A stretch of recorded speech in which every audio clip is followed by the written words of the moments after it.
Good morning, नमस्कार। स्वागत है आपका स्टडी IQ यूट्यूब चैनल पर। मैं वासु। हमारी चल रही थी रेलवे की सीरीज।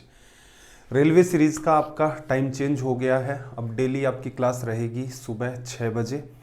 तो रात को सोने से पहले नोटबुक और पेन अपने पास रख के सोएं और सुबह उठते ही मैथ से अपनी स्टार्टिंग करें। देखना ज़रा, अपना जो आज रेलवे सीरीज़ का डे है वो 109 है। इससे पहले क्या हुआ था, 90 डेज में सिलेबस कंप्लीट किया, 1730 सवाल किए थे। उसके बाद रिवीजन की 15 क्लासेज हुई थी, 700 से ज़्यादा सवाल वहाँ हमने डिस्कस किए थे। उसके बाद क्लास 106 से हमने स्टार्ट किए थे मॉक टेस्ट लगाने। आज का जो मॉक टेस्ट है इसका लेवल मैंने कुछ ठीक रखा है। आप मान सकते हैं इसमें इजी सवाल आपको मिलेंगे। वैसे तो ऐसा नहीं है, क्योंकि रिलेवेंट पेपर आपके होते हैं मॉक टेस्ट के जितने भी होते हैं, लेकिन इस पेपर के अंदर कुछ डिफ़िकल्ट सवाल हैं, उनकी संख्या ज़्यादा है। डे 109 है, मॉक टेस्ट हमारा 4 है। PDF आपको सिलेबस जो करवाया था 90 क्लासेस की एक कंपाइल करके पूरी की पूरी PDF टेलीग्राम चैनल पर अपलोड कर दी गई है। वहाँ से आप डाउनलोड कर लें और प्रिंट आउट चाहें तो आप उसका निकलवा सकते हैं। रिवीजन क्लासेस की PDF भी अपलोड कर दी गई थी। मॉक टेस्ट की भी आपको जल्दी ही PDF यहाँ पर मिलनी स्टार्ट हो जाएंगी। ये अपना टेलीग्राम का चैनल है वासु स्टडी IQ नाम से, इसे आप ज्वाइन करें। यहाँ पर आपको PDF और डेली क्लासेस के लिंक मिलते हैं। नीचे वाला पार्ट जो है वो अपना है डाउट ग्रुप, यहाँ पर आप एग्ज़ाम रिलेटेड अपने डाउट्स पूछ सकते हैं। तो चलिए फिर आज का सेशन स्टार्ट करते हैं। सवाल को मैं थोड़ा जूम कर देता हूँ। आपका काम क्या रहेगा, आपका काम हमेशा की तरह वही, नोटबुक पेन आपके पास है तो पहले तो कोशिश करें कि सीधे सीधे खुद से, अगर आपको सवाल आपने देखा और आपको ये लगता है आप डील कर ले जाएंगे तो तुरंत आप उसको खुद से डील करें। सवाल देख करके आपको ये लगता है कि नहीं ऐसा सवाल मेरे से नहीं बन पाएगा, तो जैसे ही क्लास आपकी कंप्लीट हो उस पर्टिकुलर क्वेश्चन को आप अपने नोट्स के अंदर शामिल करें। प्लस में बीच बीच में मैं कई सारी चीज़ों को मेंशन करता हूँ, जैसे किसी पर्टिकुलर सवाल की पर्टिकुलर कैलकुलेशन होती है तो वो भी आप साइड में उतारना स्टार्ट कर दें। कुछ स्पेसिफिक पैटर्न होते हैं, कुछ स्पेशल कॉन्सेप्ट होते हैं, कुछ यूनिक टाइप के सवाल होते हैं, तो इनका कलेक्शन, आपको क्या चीज़ यूनिक लगती है, आपको क्या चीज़ नहीं आती है, तो वो हर बच्चे की अपने हिसाब से अलग अलग चीज़ें चलती रहती हैं। इंपॉर्टेंट बातों को मैं मार्क करवाते हुए चलूँगा, आप उनको क्लास के बाद खुद से उतार लें। देखो क्या कहा कि cos square theta minus cot square theta minus cos square theta equals to 3 है थीटा की वैल्यू, और थीटा की वैल्यू किसके बीच है, 0 डिग्री से बड़ी है लेकिन 90 से छोटी है।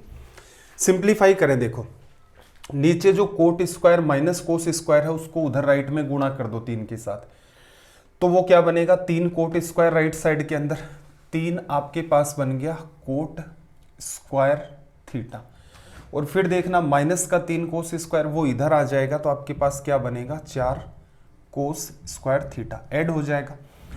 कोट को क्या लिखते हो भाई, cos square upon sine square. Cos square से कोस स्क्वायर कटेगा यहाँ पर, नीचे साइन स्क्वायर, साइन स्क्वायर को मैं इधर ले आता हूँ, साइन स्क्वायर थीटा को हम लोग इधर ले आए, राइट साइड में क्या बचा, 3 अपॉन में 4, अंडर रूट कर दोगे तो √3/2, ये वैल्यू आ गई। अब आपको पता है थीटा की किस वैल्यू पर ऐसा होता है, तो थीटा की वैल्यू आपकी 60 डिग्री पर ऐसा होता है। इजी सवाल है, बस थोड़ा सा इस बात को फोकस रखें कि अप्रोच क्या रहेंगी इन सारी की सारी चीज़ों की। देखना जरा, डेसिमल फ्रैक्शन में बार का एक अपना पैटर्न था, वहाँ से सवाल उठाया है। आपको क्या दिया गया है, 1.79 का बार। इसको सोल्व करने की आपको 2 अप्रोच बताई थी। एक तरीका तो क्या है कि भाई आप इसे लिख ले 1 + 0.79 का बार, ठीक है, 1 + 0.79 का बार। क्या सीखा था हमने कि पॉइंट के बाद जितने भी नंबर पर बार लगा हुआ है उतने 9 लगा दो, और इस नंबर को आप यहाँ पर एज इट इज लिख दो, लिख दिया। अब पूरे का क्या आ जाएगा, यहाँ पर LCM 99 इधर गुणा होगा, इधर आ जाएगा, और 79 ऐड कर दें। कहने का मतलब इन दोनों को ऐड करना, 9 9 आपका 18 हो गया, 9 7 16 और 1 17, 178/99। एक अप्रोच तो ये थी। दूसरी अप्रोच काफ़ी ज़्यादा इंपॉर्टेंट है, जिसे नाम दे रखा था हमने एग्ज़ाम अप्रोच। मेरा प्रयास ये रहेगा कि एग्ज़ाम में भले ही आप एग्ज़ाम अप्रोच भूल गए हो, लेकिन आपका सवाल नहीं छूटना चाहिए। तो ये तो सब्स्टिट्यूट मेथड था, हमने देखो बार वाला जो पैटर्न पढ़ा था उसमें 4 कैटेगरी में उसे डिस्ट्रीब्यूट किया था। असल में वो 2 ही कैटेगरी थी, उन 2 से ही 2 कैटेगरी बनाई थी।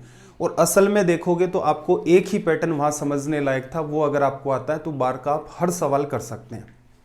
देखो सीधे सीधे क्या करते, पॉइंट के बाद 2 नंबर पर बार लगा है, लग गया, ठीक है। फिर क्या करते हो, पॉइंट हटा दो, सब कुछ भूल जाओ, पूरा नंबर 179 है, इस नंबर पर बार नहीं लगा, इसको लेस कर दो, 179 में से 1 चला गया, 178। तो ये हमारा यहां से क्या निकल गया, रिजल्ट। कौन सा ऑप्शन है भाई, ऑप्शन डी, ठीक है। ये अपनी एग्जाम अप्रोच है। चलो भाई सवाल नंबर 3। आज के पेपर में आपको कई ढंग के सवाल भी मिलेंगे, कैलकुलेटिव सवाल भी मिलेंगे, तो पेशेंस बना करके इस सेशन को अच्छे से आपको देखना है। आपके पास क्या है, 12 नंबर का एवरेज 45.5 गिवन है। पहली 4 संख्याओं का एवरेज आपको दे रखा है 41.5, अगली उससे अगली मतलब 5 नंबर है उनका एवरेज दे रखा है 48। 10वीं संख्या 11वीं से 4 ज्यादा है, 12वीं से 9 ज्यादा है, 10वीं और 12वीं संख्याओं का औसत ज्ञात करें।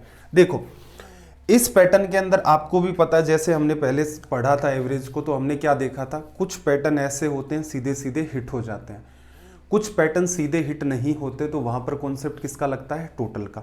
टोटल करना स्टार्ट कर दो। स्टार्टिंग में देखो पहली 4 संख्याओं का औसत कितना है, 41.4। चारों का सम करोगे तो 4 से गुणा कर दो, 40 को 4 से गुणा करोगे 160, 1.5 को 4 से करोगे तो 6 आ जाएगा आपका, तो ये कितना आ गया भाई, 166 निकल के आ गया। आगे के 5 नंबर हैं, इनका सम 48 गुणा 5 कितना आ गया भाई, 240। देखो जब भी कभी एक इंपॉर्टेंट बात और मार्क करना, आपने बहुत बार ऑब्जर्व किया होगा, जैसे 48 को 5 से मल्टीप्लाई करना है, 56 को 5 से मल्टीप्लाई करना है, ठीक है। एक छोटा सा कैलकुलेशन का पार्ट डिस्कस कर लेते हैं।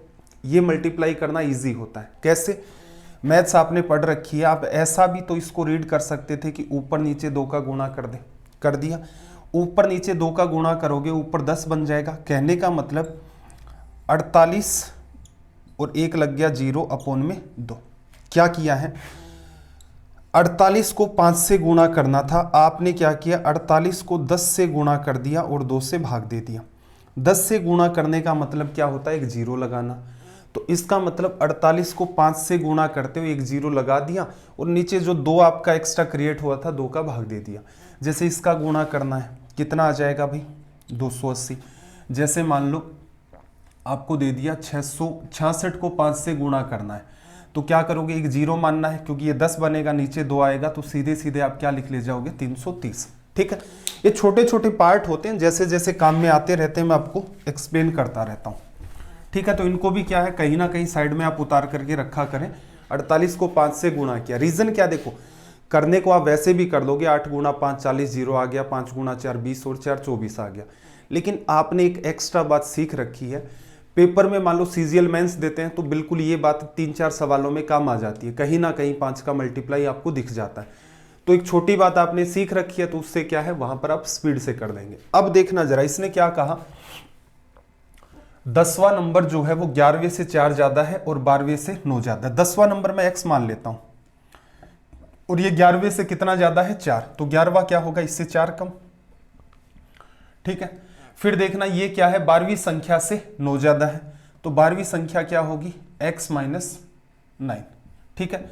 सबका एवरेज कितना बताया भाई, 45.5 और संख्याएं कितनी है, 12, गुणा कर दो, 12 गुणा 60, 12 गुणा 5 60 आ गया, पॉइंट के बाद 0 हट गया, 12 गुणा 1 12 और 6 आपका कितना, 18, 12 गुणा 4 48 और 1 49, ये क्या बन गया आपका 498। अब इसे सोल्व करना है, सोल्व करते टाइम देखना जरा, सारा डेटा एक साथ कर लेते हैं। 3x तो यहां पर आ गया, 9 और 4 13, माइनस माइनस से उधर जाएगा प्लस, 13 इसमें आप ऐड कर देंगे, तो ये कितना बनेगा भाई 511, माइनस, सही तो चल रहा है ना अपना, 9 4 13 8 3 11, ठीक है।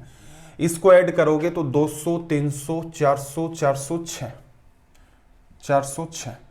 x की वैल्यू देखना जरा यहाँ से, 406, 11 में से 6 चला गया, आपके पास बचा 5 और ये वाली वैल्यू बची 105 बटा में 3, डिवीजन करोगे x की वैल्यू आ गई 35। इस सवाल का नेचर बिल्कुल कैलकुलेटिव है, इससे इजी वे में आप इसे डील भी नहीं कर सकते, ठीक है। 10वीं और 12वीं संख्याओं का औसत क्या है? देखो 10वीं संख्या तो ये हो गई, 12वीं संख्या इससे क्या हो गई? 9 कम।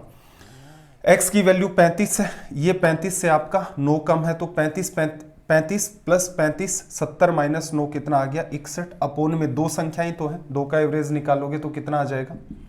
1 मिनट, हमने क्या किया है भाई, कहीं ना कहीं कैलकुलेशन मिस्टेक की है। 10वीं और 12वीं संख्याओं का औसत थोड़ा सा एक बार के लिए देख लेते हैं भाई क्या मिस्टेक चल रही है। 511 हो गया, 200 हो गया, 300 हो गया, 60 40 100 हो गया, तो ये बन गया आपका 406। यहाँ तक कोई समस्या नहीं है। 105, 3 का डिवीजन करोगे 3 बार और 5 आपका 35, कोई डिफरेंस तो कहीं नहीं लग रहा है। समस्या क्या आ सकती है? 45 को 12 से किया 480, 12 5 60, 480। अच्छा ये मिस्टेक की है भाई, देखना जरा। 45.5 को 12 से गुणा गलत कर दिया। 12 गुणा 5 60, 12 गुणा 5 60, इसको 41 रीड कर दिया था, ठीक है। 12 गुणा 5 60, 60 6 आपका 66, 12 4 48, 48 में 6 जोड़ोगे 54। और 1 मिनट चेंज करते हैं भाई, देखना 546 में 13 जोड़ा, 6 3 9 आपका, तो कितना आ जाएगा? 559, और माइनस करोगे तो ये आपका था 406। 406 लेस करोगे यहाँ से 3, यहाँ से 5, 153 में 3 का भाग दिया, कितना आ गया? 51, ठीक है, ये आएगा। अब देखो x आ गया और x माइनस 9 आ गया। x plus x minus 9, 51 plus 51 102, 102 में से 9 लेस करोगे तो कितना आ जाएगा? 93, और 2 नंबर का सम है, एवरेज पूछा है, 2 का डिवीजन कर दोगे, कितना आ जाएगा भाई? 46 गुणा 2 46.5 आपका रिजल्ट हो गया, ठीक है भाई। मैंने क्या गड़बड़ कर दी? 4 संख्याओं का जो औसत 41.5 था उसको 12 से मल्टीप्लाई कर दिया, वो एक मिस्टेक की थी, इसकी वजह से सारा ये बिगड़ गया। चलो भाई सवाल नंबर 4 देखना।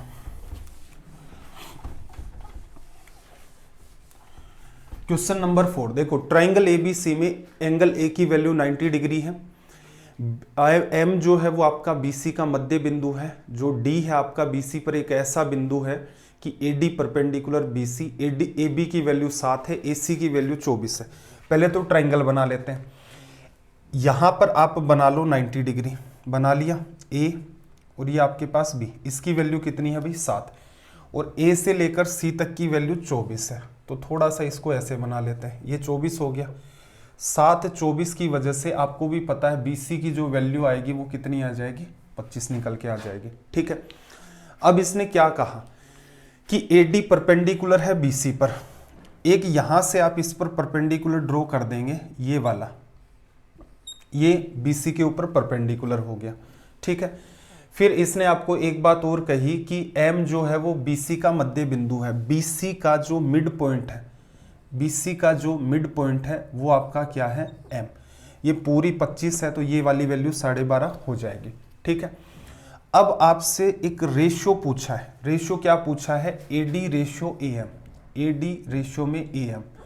रेलवे में ऐसे सवालों की बहुत कम उम्मीद है, ठीक है, फिर भी कर लो, कुछ कुछ सवाल बीच बीच में टिपिकल कर लेते हैं, क्योंकि आसान ही है तो फिर एक बात बताओ, सीखने को नया क्या मिलेगा? तो ऐसा भी नहीं है मैंने आपको बहुत ज़्यादा टिपिकल सवाल डाल रखे हैं कि टिपिकल करवाने हैं, नहीं, रिलेवेंट है, लेकिन हर 30 सवाल या 25 सवालों में आपको 2-3 सवाल अच्छे लेवल के मिलेंगे। रेलवे के हिसाब से ये ठीक लेवल का सवाल है। अब सोल्व कैसे करें? देखो, एसएससी के हिसाब से सवाल नकली है, रेलवे के हिसाब से ठीक है। एक छोटी सी बात मुझे बताओ, हम लोगों ने क्या ये नहीं सीखा था कि जैसे ये हमारे पास बेस है, ये परपेंडिकुलर है, ये हमारा हाइपोटेनस है, यहाँ से इस पर हमने एक परपेंडिकुलर ड्रॉ कर दिया जिसकी वैल्यू ले ली हमने x। आपको क्या सिखाया था? इस ट्राइंगल का एरिया आप 2 तरीके से निकाल सकते हो, 1/2 बेस इंटू परपेंडिकुलर, और दूसरे में 1/2 हाइपोटेनस को बेस मानोगे, 1/2 हाइपोटेनस को आपने बेस माना और इनटू में इस पर परपेंडिकुलर क्या था आपके पास? x, ठीक है। ये कैसे काम किया? ज्योमेट्री स्टार्ट हुई तो इनिशियल लेवल पर एकदम स्टार्टिंग में आपको बताया था किसी भी ट्राइंगल में 3 साइड होती हैं। एरिया जब आप निकालते हैं तो उनमें से किसी को भी आप बेस बना सकते हैं, तो इसका मतलब 3 बेस हो गए, और अगर एक बेस है उसके साथ एक हाइट हमेशा ही जुड़ी रहती है, तो ट्राइंगल में 3 बेस हो सकते हैं, 3 हाइट हो सकती हैं। हाइट अंदर भी हो सकती है, साइड भी हो सकती है हाइट के रूप में, और हाइट आपकी बाहर भी हो सकती है। ठीक है, तो एरिया निकाला हमने 2 तरीकों से, और इसमें क्या होता था, ये वाला पार्ट कट जाता था, तो बेस इंटू में perpendicular upon hypotenuse equals to में क्या आता था, आपके पास x निकल के आता था। ठीक है, तो इसका मतलब एक काम तो यहां पर बड़ा आसान है। एडी की जो वैल्यू है, अगर भूल भी गए तो तरीका आपको पता है कि एरिया 2 तरीके से निकालोगे, उसके थ्रू आपकी एडी की वैल्यू निकल के आएगी। एडी की वैल्यू आप क्या लिखते, 24 गुणा में 7, 24 गुणा में 7 बटा में कितना, 25, 24 गुणा 7 अपॉन में 25 बीसी की वैल्यू आ गया। एएम की जो वैल्यू है, हालांकि ये वैल्यू बड़ी नकली होती है, थोड़ा सा हम आपको जो हम लोगों ने पढ़ा उसके हिसाब से ही देख लेते हैं। अब मुझे एक छोटी सी बात बताना, सिंपल सी बात है कि अगर मेरे पास किसी सर्कल में ए बी एक डायमीटर है, ठीक है, अगर देखो हमने ज्योमेट्री एसएससी के हिसाब से पढ़ा होता तो ये सवाल अब तक सोल्व हो चुका होता। ठीक है, अब हमने एसएससी के हिसाब से पढ़ा नहीं है, तो जितना हमने पढ़ा है वहीं से मैं एक छोटा सा कॉन्सेप्ट डेवलप करने की कोशिश करता हूं, आप पकड़ना। ए बी अगर मेरे पास डायमीटर है तो इसका मतलब ये क्या होगा, सेंटर। सेंटर होगा तो इसका मतलब ये जायज सी बात है ए बी का मिड पॉइंट होगा। सरकमफेरेंस के ऊपर एंगल कितना बनाता है डायमीटर, तो आप कहेंगे कि 90 डिग्री बनाता है। अब इसी डायग्राम को मैं यहां पर रख करके आपको बताता हूं। एंगल ए जो है वो 90 डिग्री है, ए से बी तक की वैल्यू कितनी है, 7 है, और ए से सी तक की जो वैल्यू है वो आपकी कितनी है, 24। बी से सी तक की वैल्यू कितनी है, 25 हो गई। आपको कहा उसने कि BC का जो मिड पॉइंट है वो क्या है आपके पास, M, और A से M तक की दूरी क्या होगी। एक बात बताओ, ये भी रेडियस कौन सी, B से M तक, M से C तक और M से A तक, ये तीनों ही रेडियस हैं। पूरा डायमीटर आपका 25 आ चुका है, तो एक बात बताओ ये क्या होगा, 25/2, 25/2, 25/2। तो हमेशा ध्यान रखना, जब भी कभी ऐसा कोई सिनेरियो क्रिएट होता है तो उस केस में ये मिड पॉइंट है, तो यहां से यहां तक की दूरी भी हाइपोटेनस का हाफ हो जाती है। हाइपोटेनस का हाफ लिखा 25/2। ठीक है भाई, चलो इसको सोल्व कर देते हैं। तो ये कुछ कैंसिल आउट तो हो ही नहीं रहा, 25 गुणा 25 625 आ गया।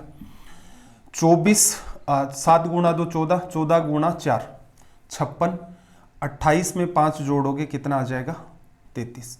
ये आपका रिजल्ट हो गया। ठीक है, अब मुद्दे की बात यह होती है कि भी एसएससी में इस सवाल को बिना डायग्राम करवाया जाता है, डायग्राम की इसमें नीड होती नहीं है, लेकिन फिर भी आप लोग क्या करना, जो जो पार्ट इंपॉर्टेंट चल रहा है, मेरा पूरा प्रयास रहेगा कि उन चीज़ों को जैसा आपको पढ़ा रखा उनके साथ रिलेट करवाना अगर पॉसिबल होता है तो मैं बिल्कुल उस चीज़ को आपके सामने रिलेट करवा के रखूं।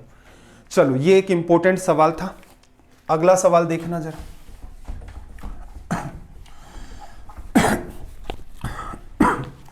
देखो क्या कहा, एक शंक्वाकार तंबू, कोनिकल शेप का आपके पास टेंट है, आधार की परिधि कितनी है, 66 सेंटीमीटर। तंबू की ऊंचाई 36 है। तंबू बनाने में उपयोग किए जाने वाले कैनवास का क्षेत्रफल। असल में देखा जाए तो टेंट बनाते हो तो कैनवास का एरिया होता है πRL, इतने कपड़े की नीड होती है। चलो डील करते हैं थोड़ा सा, आपको जो जो डेटा दे रखा है। एल ये हमारे पास होता है, यहाँ पर ये हमारे पास होती है रेडियस, ये हमारे पास होती है हाइट। अब देखना तंबू की ऊंचाई तो उसने दे रखी है कितनी, 36 दे दी। रेडियस आपको नहीं दे रखी, लेकिन उसने आपको सरकमफेरेंस दे रखी है। सरकमफेरेंस कैसे लिखते हो, 2 गुणा में 22/7। देखो इसने नीचे कह भी रखा है कि पाई की जगह आप क्या यूज करोगे, 22/7। 2πr की वैल्यू उसने दे रखी है 66। अगर आप ठीक ठाक कॉमन सेंस लगाएं तो ये पार्ट ऐसा था कि आप टेबल से यूज कर सकते हैं। पहले तो निकाल लेते हैं, फिर टेबल वाली बात को भी समझेंगे। 22 3 66, आर की वैल्यू कितनी आ गई, 21/2। कैसे भाई, देखो थोड़ा सा मैं टेबल की तरफ आपको लेकर चलता हूं। टेबल में आपने क्या देखा था, जब 44 होती है, कौन से केस में, जब रेडियस आपके पास 7 है, ठीक है। 88 होती है जब आपके पास रेडियस कितनी हो रही थी, 14। अब मुझे एक बात बताओ, 22 गुणा 2 44, 22 गुणा 4 88, तो बीच में जो वैल्यू आई है वो कितनी आई है, 66 आई है। 22 गुणा 3 66, तो इन दोनों के एग्जैक्ट बीच के अंदर है, तो इसका मतलब इन दोनों के एग्जैक्ट बीच के अंदर रेडियस होगी। तो 7 और 14 के एकदम बीच में क्या होगा, एवरेज निकालो इन दोनों का, 7 + 14 बटा में तो 21। तो अगर यहां पर देखो आप टेबल का यूज करते, मेरा काम है हर चीज को एकदम डेप्थ में, पहले भी मैंने कहा था कि यहां पर अपना उद्देश्य ये नहीं होगा कि हम नंबर ऑफ क्वेश्चंस कितने करते हैं। अगर मैं आपको एक क्लास में 10 सवाल करवाता हूं तो भी आप ध्यान से उनको सुने, क्योंकि उसके पीछे कोई ना कोई रीजन होगा। और हमने ऐसी भी क्लासेस की हैं कि एक एक घंटे में हमने लगभग 50 क्वेश्चंस के आसपास भी डील किए हैं रिवीजन क्लास के अंदर। तो टाइम में आपका वैसे भी नहीं किल करता। इंपॉर्टेंट बात यह है अगर 10 सवाल भी हो रहे हैं तो भी उनको ध्यान से सुने, क्योंकि वहां पर सवाल के अंदर कई सारी डायरेक्शन होती हैं। इसका सीधा सीधा उद्देश्य ये नहीं है कि मैं आपको सोल्व करना सिखा दूं। अगर आपने ये पढ़ रखा है बिल्कुल आप सोल्व कर ले जाएंगे। कौन अगर आपने पढ़ रखा है आपको ये सवाल आता है। इंपॉर्टेंट पार्ट ये है कि एक बहुत बड़ी भीड़ है उसको भी आता है ये सोल्व करना। आप में ऐसी खास बात क्या है? आप में खास बात सिर्फ और सिर्फ ये हो सकती है कि आप टाइम इन सवालों में कम से कम लगाएं। तो देखना, रेडियस जब आपके पास 7 होती है, सरकमफेरेंस 44, रेडियस 14 होती है, सरकमफेरेंस 88, 66 इन दोनों के जस्ट मिड में होता है। क्योंकि 22 की टेबल बोल के देखो, 22 × 2 44, 22 × 3 66, 22 × 4 88। तो इसका मतलब 7 और 14 के बीच में आपकी रेडियस होगी। और सीधे सीधे आप दिमाग लगाते 7 + 14 बटा में 2, 21/2 आपकी होगी रेडियस। ठीक है, एल की वैल्यू नहीं निकाल पा रहे, ये भी एक चैलेंज आ गया। अब मुझे एक छोटी सी बात बताओ, अगर इस केस में आप एल की वैल्यू नहीं निकाल पा रहे हैं कि क्या होगी, तो एक तरीका तो क्या है, आप इसका और इसका रेशियो ले लें। इन दोनों का रेशियो जब आप लेंगे, किसका, 36 का और 21/2 का, तो देखना 3 से कटेगा 7 बार, 3 से काटोगे आप तो 12 बार, तो ये इधर आएगा 24 बन जाएगा, 7 24। इसका मतलब क्या हुआ, ये वैल्यू 7 बनेगी, ये 24 बनेगी। तो एक बात बताओ, रेशियो में ये कितनी बनेगी आपकी, 25। कंपेयर करना है तो देखना जरा, 7 को इसने 21/2 बनाया, कैसे, 7 को 21 बनाया, 3 से मल्टीप्लाई किया, कर दिया। और हाफ भी आ रहा है नीचे, डिवीजन में 2 भी आ रहा है, तो क्या करो, डिवीजन में 2 भी कर दो, ये भी एक पार्ट है आपका। तो इसका मतलब अगर आपकी छोटे छोटे पार्ट्स पर कमांड है, 21/2 आप सीधा लिख सकते थे। ये नहीं समझ में आ रहा है कि एल की वैल्यू कैसे निकालें, रेशियो लोगे हमेशा। 36 21/2 का रेशियो 3 से कैंसिल आउट होगा, 12 रेशियो 7/2, 2 उधर भेज दो, 7 रेशियो 24, 7 आ गया, 24 आ गया, ये 25 होगा। 7 को 21/2 आपने बनाया, कैसे बना होगा, 7 को 3 गुना कर दो भाई, 21 बन गया। लेकिन डिवीजन में 2 भी है तो क्या करो, डिवीजन में 2 का मल्टीप्लाई कर दो। चलो, तो इसका मतलब एल की वैल्यू यहां पर कितनी आ गई, 25 को भी मल्टीप्लाई करोगे 3/2 से। कैनवास का एरिया क्या होगा, पाई 22/7। आर आपके पास कितना आ गया, 21/2। और एल की वैल्यू कितनी आ गई है यहाँ पर, 75/2। ठीक है, सोल्व कर देते हैं इसको। 7 से कैंसिल आउट हुआ 3 टाइम्स, और यहाँ पर 11 टाइम्स लिखा जा सकता है। चलो, 11 × में इसको गुणा कर देते हैं, 5 3 15, 7 3 21 और 1 22 अपॉन में 2। 11 का मल्टीप्लाई इजी होता है, क्या करना है, 5 5 2 7, 2 2 4 और 2 अपॉन में 2, 1237.5। ये आपका क्या हो गया, रिजल्ट। इस सवाल की भी अगर मैं बात करूं तो इस सवाल का नेचर कैलकुलेटिव है। अगर आप इन छोटे छोटे पार्ट्स को यूज नहीं करेंगे तो ये सवाल और ज़्यादा आपके लिए कैलकुलेटिव हो जाएगा। तो इस वजह से इस सवाल को हमने शामिल किया है कि बिल्कुल हमने पढ़ रखा था ऐसा पैटर्न, लेकिन एटलीस्ट आपके सामने थोड़े से चैलेंजिंग सवाल भी होने चाहिए। चलो भाई, नेक्स्ट क्वेश्चन देखना, क्या कहा, 2x + 1, x + 2, 2 और 5 आपस में क्या है, समानुपात या फिर प्रोपोर्शन में। फिर क्या कहा, 3.5 ब्रैकेट में 1 - x और 8 × में 1 + x का मिड प्रोपोर्शन, मध्यानुपाती। मिड प्रोपोर्शन 2 नंबर a और b का कैसे निकालते थे भाई, √ab।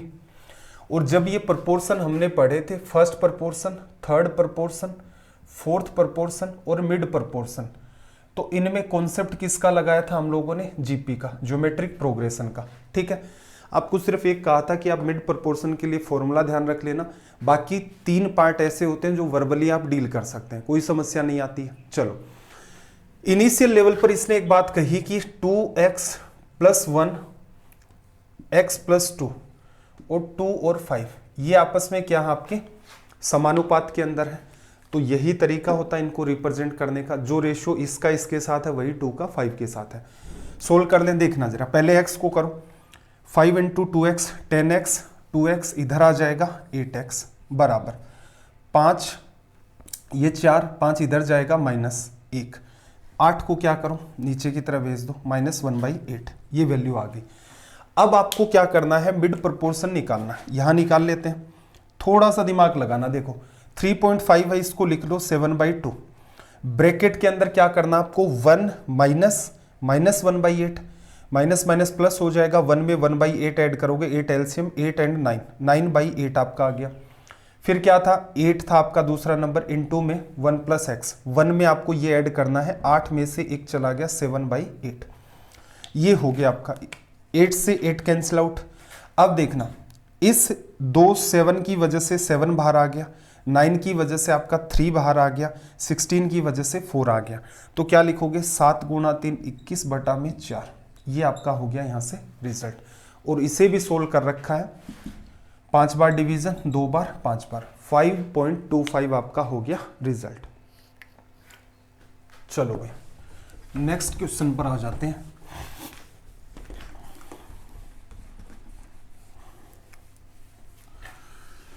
देखना, एक व्यापारी किसी वस्तु के अंकित मूल्य पर 18% का डिस्काउंट देता है।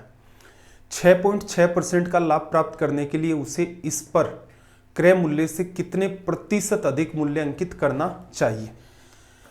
सिंपल सा लॉजिक है भाई, सीपी से आप किस में जा सकते हो, एसपी में, और ऐसे ही आप मार्क प्राइस से किस में जा सकते हो, सेलिंग प्राइस में। क्रय मूल्य से विक्रय मूल्य, अंकित मूल्य से विक्रय मूल्य जाया जा सकता है। अब देखना जरा, आप क्या करो कि ये क्या कह रहा है कि कॉस्ट प्राइस से कितना इंक्रीज करके मार्क प्राइस रख दे। तो आप ऐसा कर लो भाई, सीपी को मान लिया आपने x, ठीक है, थोड़ा सा ध्यान रखना, सीपी को x मान लिया। प्रॉफिट कितने का चाहिए भाई, 6.6% का, कितने पर बेच दे, 106.6% पर बेच दे। ये क्या निकल के आएगी आपकी सेलिंग प्राइस आ गई।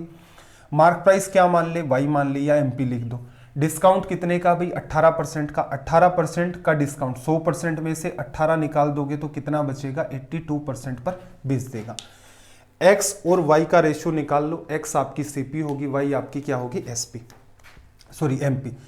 x अपॉन में y अगर हम लोग लिखना चाहें तो देखना, ये पार्ट तो यहां से कट गया, कितना आ गया भाई, यहां पर 82 और यहां पर 106.6, ठीक है। अगर आपका मन कर रहा है कि कैलकुलेशन यही करनी है, बिल्कुल कर सकते हो। आपका मन नहीं कर रहा तो एक बार के लिए अवॉइड भी कर सकते हो। बात को सुनना कि आर्टिकल उसने 82 में खरीदा, उसने इस पर रुपए लिख दिए 106.6, कितने का इंक्रीज किया, इंक्रीज उसने किस पर किया है, 82 पर, कि भाई 82 में खरीद के लाया, 106.6 उसने लिख दिए। कितने का इंक्रीज किया भाई, 82 में 20 जोड़ोगे तो कितना आएगा, 102, और 4.6 ये हो गया, तो इसका मतलब 24.6 का उसने इंक्रीज कर दिया। इसे परसेंटेज में बदलना है, गुणा 100। अब देखो यहां अगर आप डील करते तो हो सकता था मामला कैलकुलेटिव होता, यहां पर गौर से देखना, ये इसको खत्म कर देगा।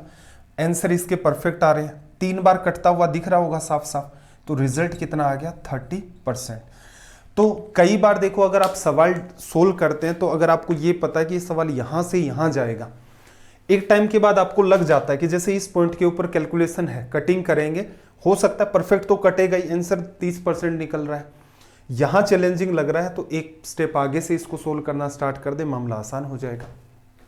चलो भाई सवाल नंबर 8, अगेन डेसिमल का सवाल है।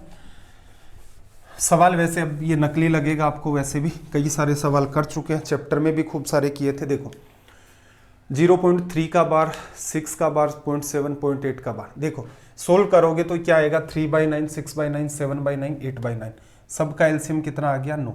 सबको ऐड कर दूं मैं, लिखने की नीड नहीं है, 6, 3 और 6 9, 9 7 16, 16 में 8 जोड़ा, 16 में 8 जोड़ा 24। सोल्व करोगे तो देखना क्या रिजल्ट आएगा, 9 का डिवीजन 2 बार, 18, 6 बचा, 6/9, 3 से काटोगे 2/3, ठीक है। तो यहां पर देखो ये आंसर बन गया, वैसे भी 2/3। अगर ये मान लो यहाँ सोल्व नहीं होता तो आगे क्या करते, ये ऐसे भी हो सकता था। 2 में 3 का भाग दोगे 0.6, फिर 2 बचेगा 0.6 0.6 0.6 इनफाइनाइट तक। तो ये आगे चल के क्या बन सकता था, अलग ऑप्शन ये भी बन सकता था, लेकिन इसने क्या है नया ऑप्शन नहीं बनाया, तो सीधे सीधे अपना ये करेक्ट हो गया। ये कैसे लिखा है, चैप्टर आपको पढ़ाया था तो आपको पता भी होगा कि इसे सीधे सीधे लिखना संभव है, बड़ी आसान सी टास्क है। चलो भाई, एक नंबर सिस्टम का सवाल। एक अभाज्य संख्या में इकाई के स्थान पर अंक x है, इस प्रकार कितने अंक x हो सकते हैं। अभाज्य संख्या है, प्राइम नंबर है। पहली बात तो इसने ये नहीं बताया कि कितने डिजिट का है आप फ्री है डिजिट लेने के लिए, ठीक। अब थोड़ा सा कॉमन सेंस होना चाहिए आपके पास। देखो, प्राइम नंबर आपके पास सबसे स्टार्टिंग में कौन आता है, 2, इसके बाद कौन आता है 3, फिर कौन आता है 5, फिर 7, फिर 11, फिर 13, 17, इस टाइप से ये पैटर्न चलता रहता है, ठीक है। ठीक ठाक कॉमन सेंस आप काम में ले तो आपका काम चल जाएगा। एक बात बताओ, अपने पास डिजिट कितने होते हैं, डिजिट कितने होते हैं भाई आपके पास, डिजिट तो आपके पास 10 होते हैं। 0 1 साइड में लिख लेता हूं थोड़ी सी पेयरिंग करके, इवन वाले लिख लेते हैं 0 2 4 6 8, और ये वाले 1 3 5 7 और 9 लिखा जा सकता है। चलो देखना जरा, एक बात बताओ, किसी नंबर 2 को छोड़ दो, सिर्फ और सिर्फ 2 जो है आपका वो एकमात्र ऐसा है जो इवन भी है और आपका प्राइम नंबर भी है। इसके अलावा कोई भी इवन नंबर होगा उसमें जायज सी बात है 2 का डिवीजन लगेगा, 2 का डिवीजन लग गया तो फिर वो प्राइम नंबर नहीं बचेगा। तो 2 को छोड़ दें तो ये वाले जो जितने भी डिजिट हैं ये संभव ही नहीं हो सकते, यूनिट डिजिट पर हो ही नहीं सकते। क्या ये सारे के सारे हो सकते हैं फिर ओड वाले? तो आप कॉमन सेंस लगाओ, देखो इनमें से 3 आ गया, 3 आ गया, 5 में 5 आ गया, 7 भी आ गया, इसके बाद 11 में 1 भी आ गया, 9 आया क्या, आ जाएगा बिल्कुल, 19 में आ गया। तो इसका मतलब पांचों के पांचों ओड नंबर हैं वो यूनिट डिजिट पर आपके आ सकते हैं, दिख रहा होगा आपको। और प्लस के अंदर एक आपके पास 2 है जो एकमात्र इवन नंबर है और ये खुद के अंदर ही है। इसके अलावा किसी भी नंबर का यूनिट डिजिट पर 2 आएगा वो इवन नंबर होगा, वो 2 से डिविजिबल होगा। और प्राइम नंबर होने की कंडीशन क्या है कि वो खुद से डिवाइड हो और 1 से डिवाइड हो, और दोनों चीजें यूनिक होनी चाहिए। इसीलिए हम लोग 1 को क्या है प्राइम नंबर नहीं कहते। रीजन क्या, उसके 2 यूनिक फैक्टर नहीं बन रहे। चलो कितने हो गए, 5 और ये 6, ये आपका हो गया भाई यहां से रिजल्ट।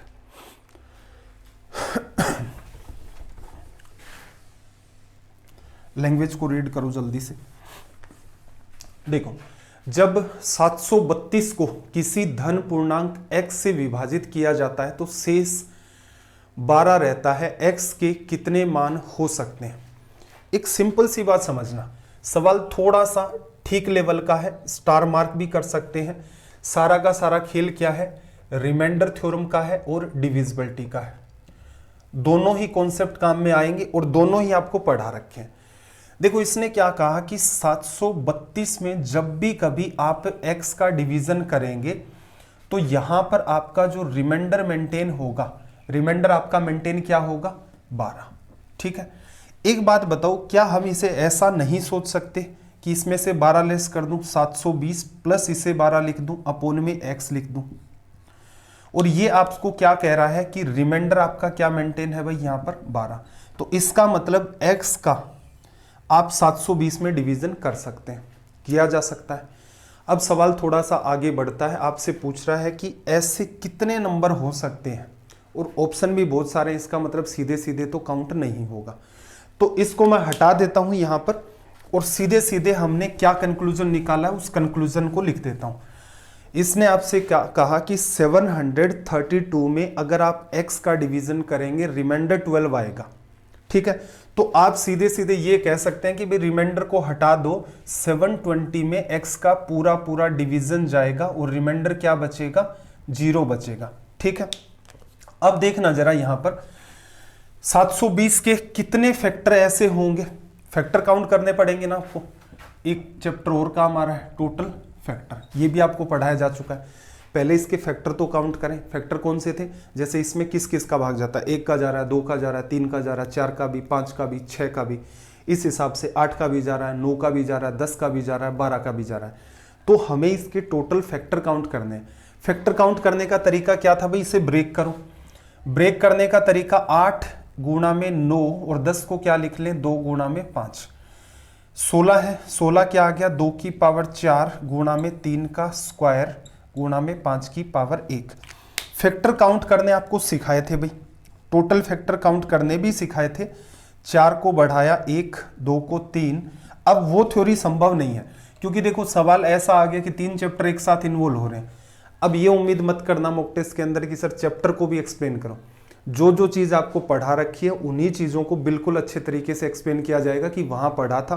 टोटल फैक्टर ऐसे ही काउंट करते थे, सिखाया भी था। 5 गुणा 3 15 गुणा 2 30, 30 टोटल फैक्टर हो गए।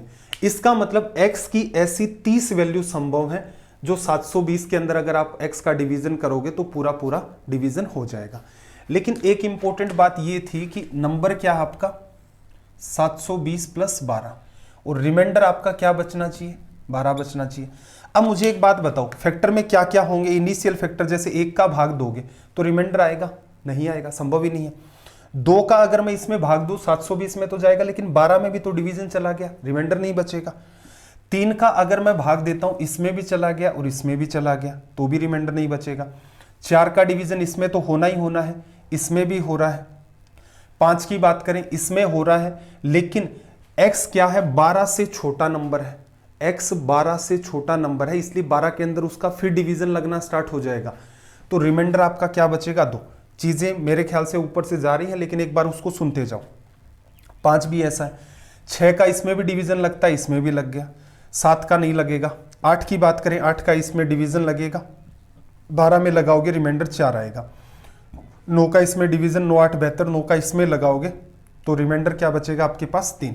10 का इसमें लगेगा, 10 का इसमें लगाओगे रिमाइंडर 2।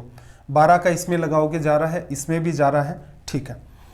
13 का डिवीजन जब आप करेंगे, 13 का तो वैसे जाएगा ही नहीं, इसके बाद अगला फैक्टर क्या बनेगा आपका, 3 गुणा 5, हाँ 15 बनेगा। 15 का डिवीजन करोगे, इसमें डिवीजन हो जाएगा, इसमें नहीं जाएगा, रिमाइंडर 12 बचेगा। ऐसे ही 16 का डिवीजन करोगे आप, 16 का डिवीजन इसमें चला जाएगा, लेकिन 12 से बड़ा है x, इसकी वजह से ये 12 एज इट इज मेंटेन होगा। मैं आपसे ये कहना चाह रहा हूं कि अगर यहां पर इतना कुछ नहीं करने की नीड थी, ये करना था कि x जो है वो x 12 से बड़ा होना चाहिए, ये मस्ट है। रीजन ये क्या है कि अगर 12 से छोटा होगा, x हमने ले लिया क्योंकि हमने देखा 720 में 30 ऐसे नंबर हैं जिनका डिवीजन लगाया जा सकता है।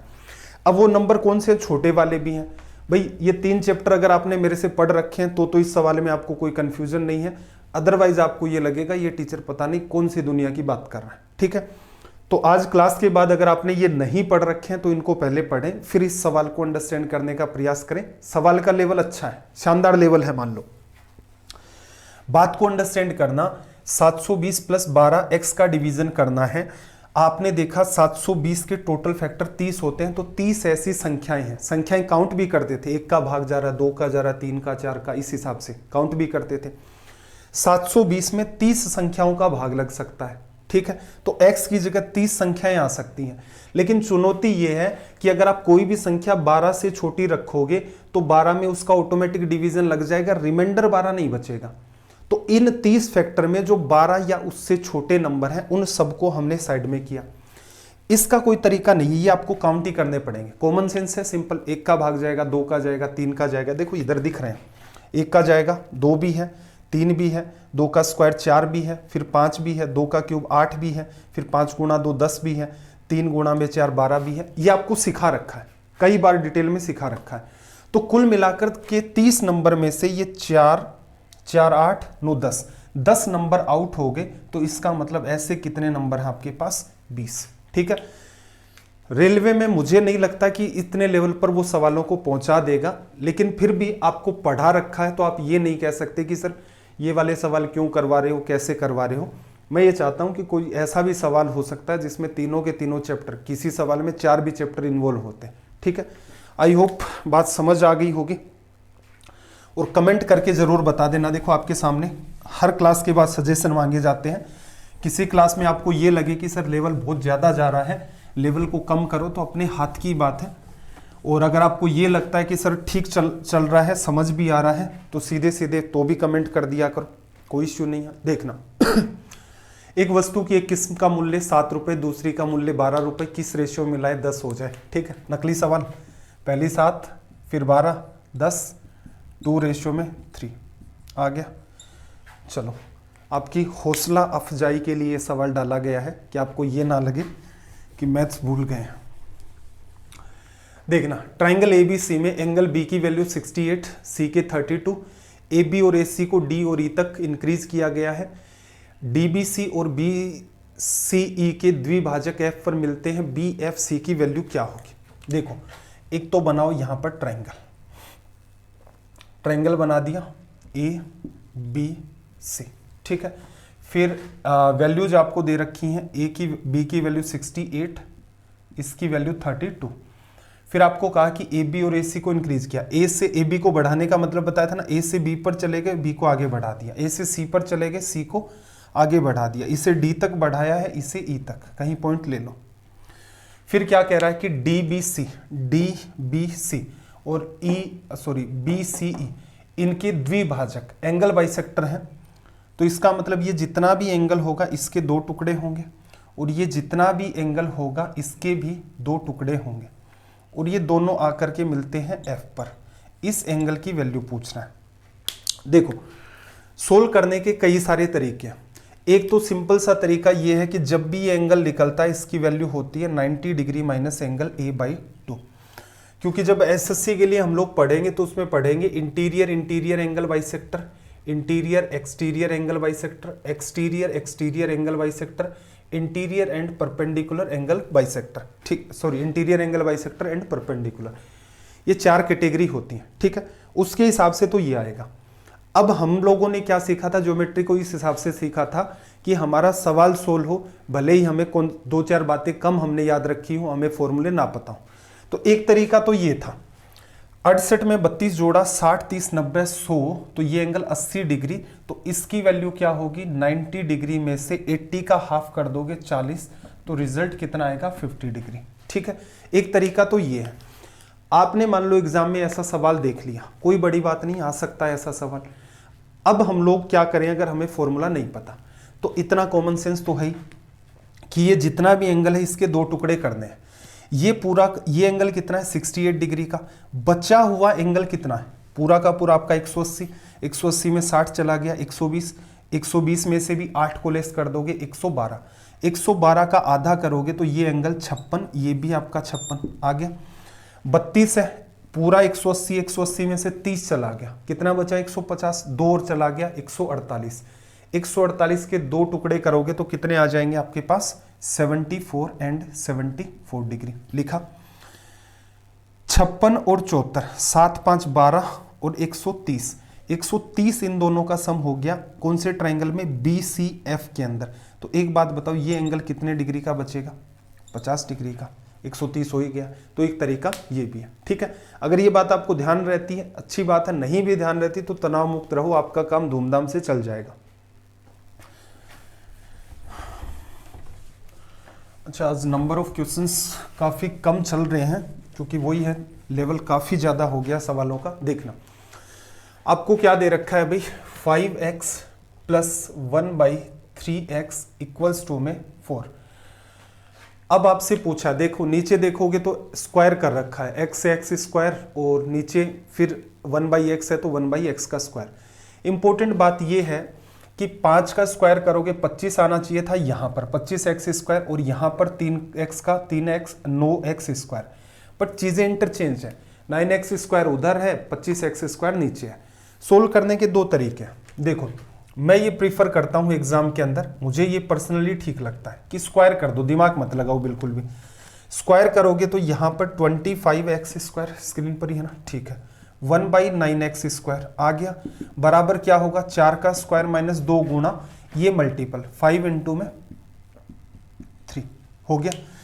अब एक सिंपल सी बात बताना मुझे, ये क्या चाहता है, ये आपसे चाहता है कि 9 ऊपर हो 25 नीचे हो। तो आप ऐसा करो, दोनों तरफ 9/25 का मल्टीप्लाई करो। फायदा क्या हुआ, अंदर गुणा होगा, 25 से 25 कटेगा, यहाँ पर क्या मेंटेन हो जाएगा 9x²। ये अंदर इसके साथ गुणा होगा, 9 से 9 कैंसिल आउट होगा, 1/25x²। कहने का मतलब आपको ऊपर 9 चाहिए, नीचे 25 चाहिए, तो 9/25 का मल्टीप्लाई कर दिया।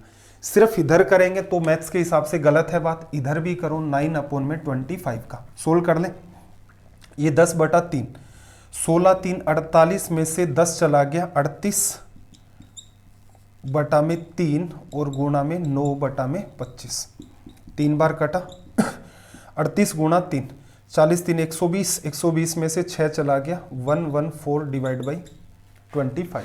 ये आपका रिजल्ट हो गया। एक दूसरी अप्रोच और हो सकती थी। अब ये मत कहना कि सर ये तो बहुत टिपिकल हो गया। देखो एग्जाम में अगर आपको ये सही करना था तो मेरे हिसाब से देखो एग्जाम में क्या करना, आपने देखा सवाल, आपने सीधे सोल्व कर दिया। 4 का स्क्वायर 16 माइनस 2 गुणा में 5/3 तो 10/3। फिर आपको पता चला कि भाई मैं स्क्वायर करूंगा तो 25 यहाँ आएगा, 9 यहाँ आएगा, मुझे 9 ऊपर चाहिए 25 उधर चाहिए, तो 9/25 का यहाँ कर दिया आपने। फिर आपने सोल्व किया 38 गुणा में आप क्या करोगे, यहाँ पर 3 कट जाएगा 3 बार, 38 गुणा में 3 114/25। एग्जाम में ऐसे करना है, एग्जाम में चित्रकारी नहीं दिखानी। अब मेरा काम तो वो समझाना है कि ऐसे ऐसे भी ये सवाल सोल्व हो सकते हैं, इसलिए उसको डिटेल में किया। दूसरा तरीका क्या है, आपको पता है यहाँ 3 बना ले, यहाँ 5 बना ले, तो पहले ही आप क्या करो, लेफ्ट और राइट में 3/5 का मल्टीप्लाई कर दो। इसे हटा देते हैं, 3/5 का मल्टीप्लाई कर दो। करोगे तो देखो 5 से 5 कटेगा, इधर क्या आएगा 3x और इधर 1/5x इक्वल्स टू में 12/5। इसका जैसे ही आप स्क्वायर करेंगे 9x² बनेगा 1/25x²। ये क्या होगा a² 144/25 माइनस 2 गुणा में 3/5 3/5। इसे सोल्व करोगे 25 आपका एलसीएम आ गया, 6 5 30, 30 लेस कर दोगे यहाँ पर तो 114 बचेगा। ये आपका आंसर हो गया। ठीक है, मुझे ये कन्वीनियंट लगता है क्योंकि इसमें सीधे सीधे करना होता है गुणा, और जो नंबर चाहिए आपको जिस फॉर्मेट के अंदर उसका मल्टीप्लाई कर दो। ये मुझे थोड़ा सा टिपिकल लगता है क्योंकि इसमें एक बार तो आपको बात ये वाली लिखनी ही पड़ती है, बाकी आपका मन करे वैसे कर दो। और कभी भी एग्जाम में ये जो लेफ्ट वाली चित्रकारी है ये नहीं करनी। चलो भाई अगला सवाल देखना।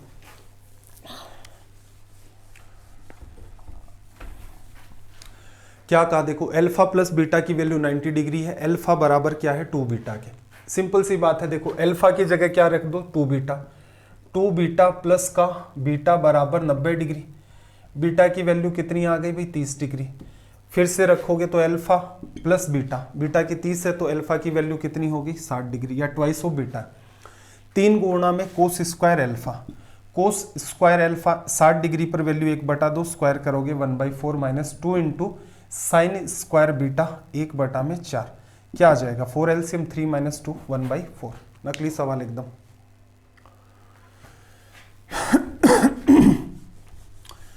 देखना जरा एक सवाल अपना बोर्ड मास का। बोर्ड मास में सबसे जरूरी बात होती है जहां आप एरर कर देते हैं ऑफ वाला पार्ट, और दूसरी एरर होने के चांसेस होते हैं आपके डिवीजन के। इन दो चीजों को आप सटीक तरीके से सोल्व करें, बाकी मामला इजी है।